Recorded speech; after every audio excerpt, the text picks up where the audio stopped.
প্রশ্ন উঠতে পারে, সব মানুষের খেদমতে বুঝলাম, কিন্তু মশা দিয়া কি খেদমত হয়?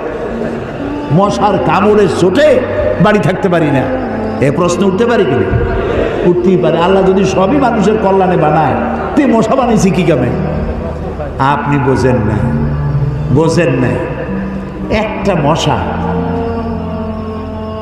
একে সহজে মারাও যায় না, ওকে বহুত কায়দা করে হাতটা আস্তে নিয়ে যেইটা মারবেন তার আগেই সে উড়ে চলে যাবে, খুব চালাক।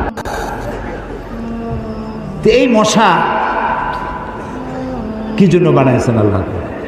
এখন দেখেন, এই মশা মারার জন্য কত company, Mortein, aerosol, ICI company, মশারি, কত রকমের ওষুধ আর মশারি, এগুলো বানাবার পেছনে লক্ষ লক্ষ শ্রমিক কাজ করে, আর লক্ষ লক্ষ মানুষের পেটের ভাত জোটে।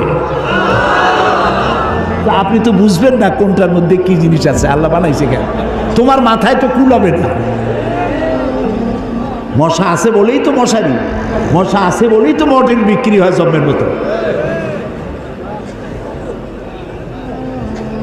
এখন চিন্তা হইতো, তাহলে সাপ বানাইছে কেন? সাপ বানাইছে কেন তা জানুন না তো? সাপের চামড়া দিয়া, সাপের চামড়ার মেলা দাম, এ দিয়ে ভ্যানিটি ব্যাগ তৈরি হয়, মহিলারা ব্যবহার করে, খুব দামি। আর সাপের বিষ, এটা দিয়ে ঔষধ তৈরি হয়, সব থেকে বিষাক্ত সাপ যেটা